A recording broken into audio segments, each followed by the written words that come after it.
So first, let's talk about the skill tree. Basic DPS setup, wildcard, merciless lethality, and a bunch of willpower and rage because we're going to need to cast as many spells as possible. I did grab some ailment chance score. You don't need to do this, but it was just 2 points, and it's always nice to have a bit of ailment, especially since I'm in the ailment tree right here. Went and grabbed which time cannot heal, because we're going to be applying stasis again, and it's a lot of insane damage. Grabbing Furious Appetite. Now you might be confused about this. Why do we want Rage on a spellcast hero? Well, just stay tuned and you'll find out about that. Occult Damage, again, from our previous video. We're increasing it 7% every chance we're hitting. Fatal Pact. I will explain this as we are in there. Some Life Leech. 2% damage per 100 spent on rage points. Now, this is going to give us a minor buff, FYI, because we're always going to be around 0 rage, but it's good for the initial fight. And damage for enemies around us. Over here we have multiplying the chance to apply double the ailment stacks by 75%. I did not grab 100. We attack so fast it doesn't matter. Over here, Immortal Offering. This is your bread and butter of where most of your damage is going to be stacking from. And some ailment stacks over here, as well as over here. So we're going to be stacking ailments, but we're not an ailment build. Alright, most of our stat points are in Ferocity. A few in Wisdom, not by much. I think it's only about 200. Just enough to get this to about 30% chance.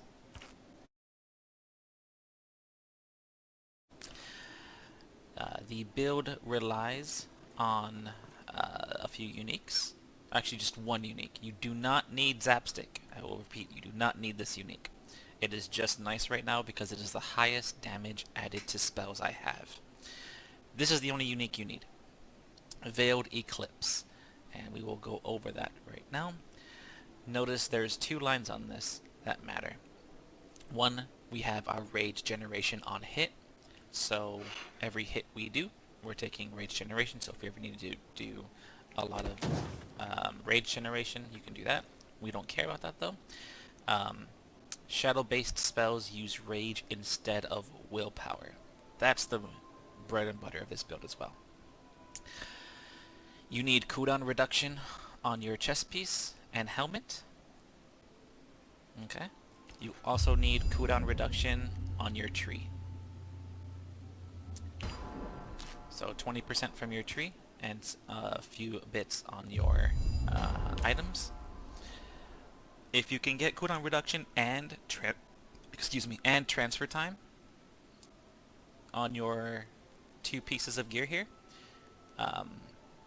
that is ideal. You really don't need anything else. Notice my helmet does not have a main stat, and my chest piece does not have a main stat. So there's a lot of itemization that I can do better here. On the shoulders, the only thing you're really looking for is rage and willpower cost reduction. Again, look at this. Nothing there is crazy.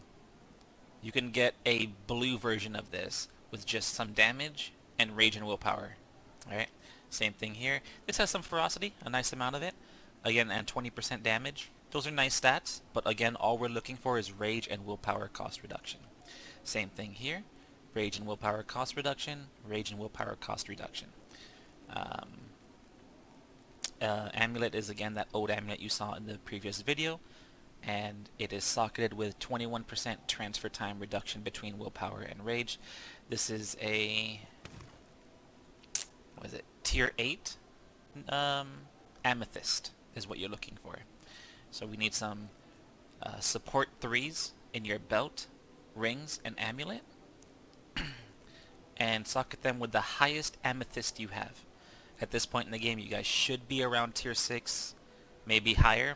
Some of you guys are higher, some of you guys are lower, but around tier 6, and that's enough for this build to work. The only thing you need again is Veiled Eclipse. You can get any single staff that has the highest damage to spells you have.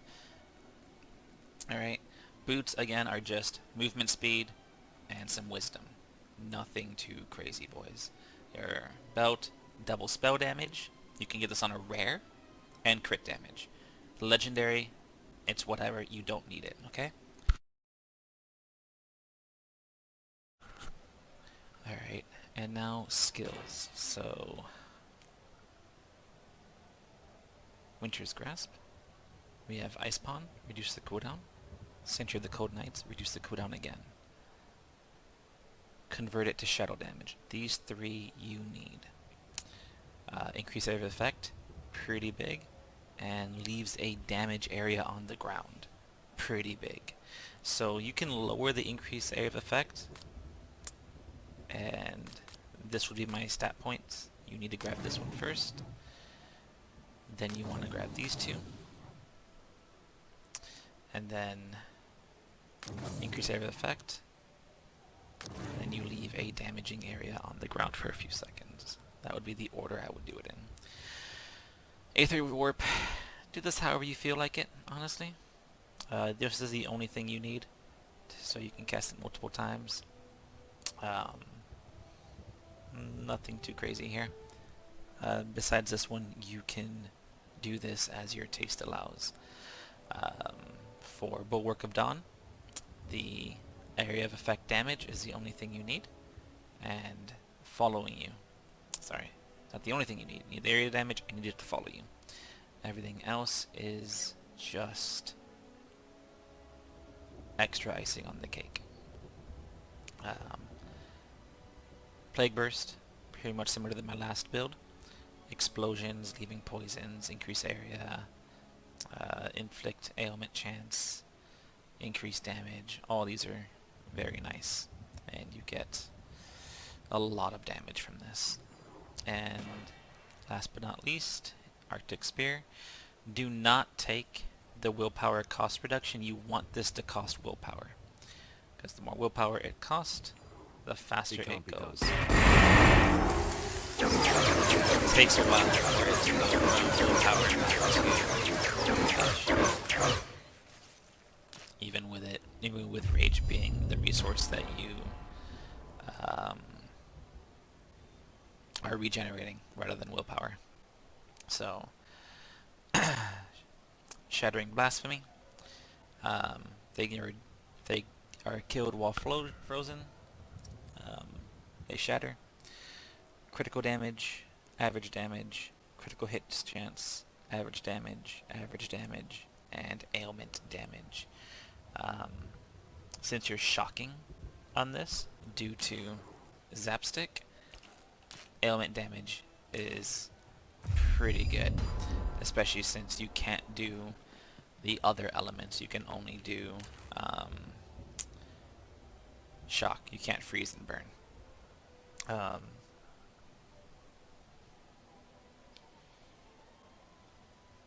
For the most part, Zapstick will be your best in slot if you find a high spell damage rolled one. You can see it varies. I had another one in here before, and it was like 22 to 41 spell damage. Required level 40, but it was item level 83 like this one. And it's just like, wow, that's such a difference in terms of damage. So make sure when you buy a Zapstick or you get a Zapstick, the lightning damage added to spells is an extremely high roll, because that's the only thing that actually matters on the Zapstick. I have not found a better staff than the Zapstick that has more damage than this. I'm sure they exist in legendary form, but this is the highest I've been able to attain.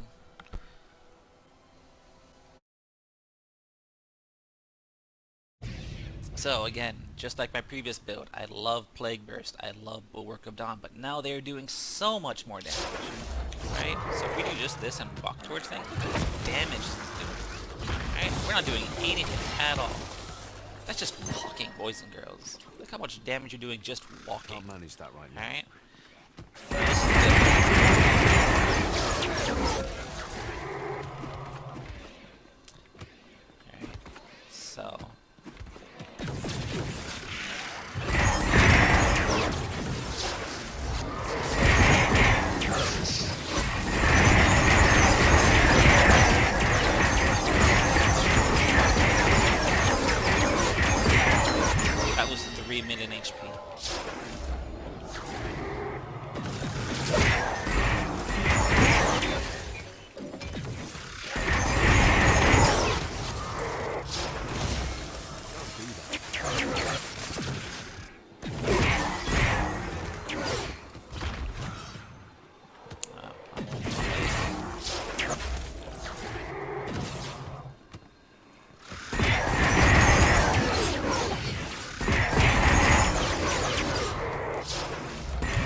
much damage we do when we're dead.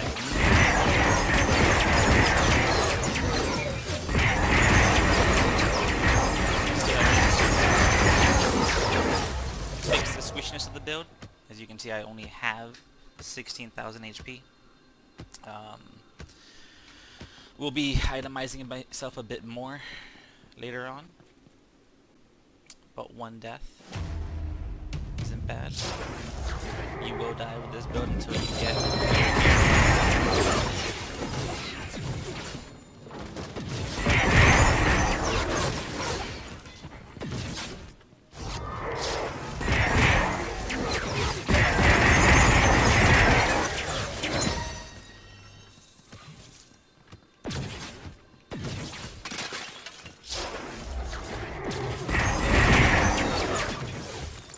also, you do get a ton of gold from me. That was not like that was just you're hitting for so much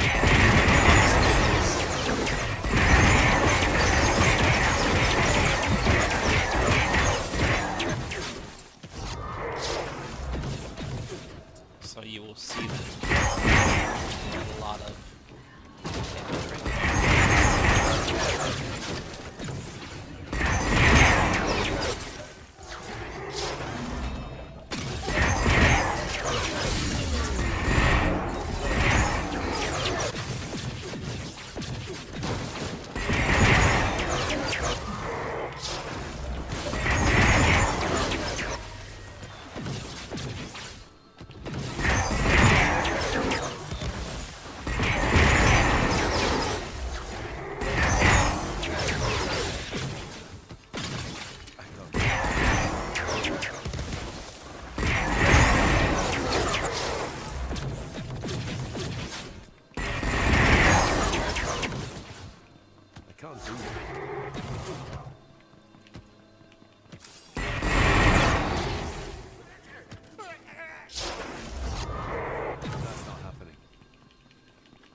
damage right there.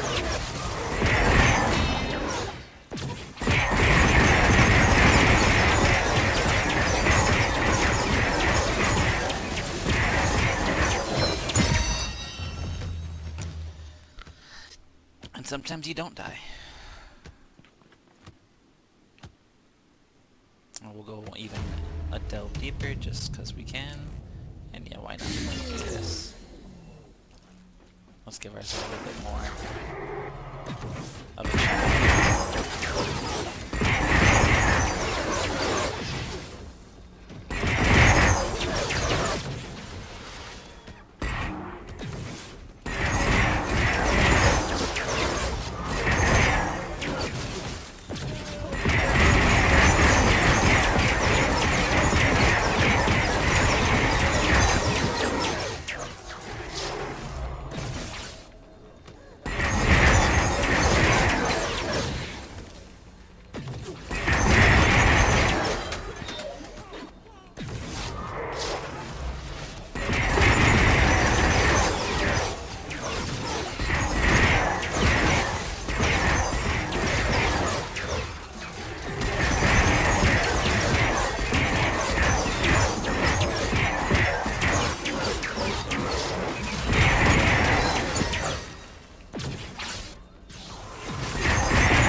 that's the build, boys and girls. So again, if you enjoyed the build or have any questions, feel free to PM me. My name will be in the description for Discord. I will answer any questions you may have. If you don't have this gear, again, the only thing you need is Veiled Eclipse. Everything else is just cooldown, resource cost reduction, damage, and movement speed. And damage again. As you can see, I don't even have damage on this ring. It's just +2 ailment stacks, and that's not even all that great. So this is what you're looking for. Veiled Eclipse. It enables this build. If you enjoy the builds, please like and subscribe this, and I will be releasing another build probably in the next 2 or 3 days here. And it'll be an auto turret build that does about 70 or 80k damage per hit on the auto turret. Again, thanks all for watching.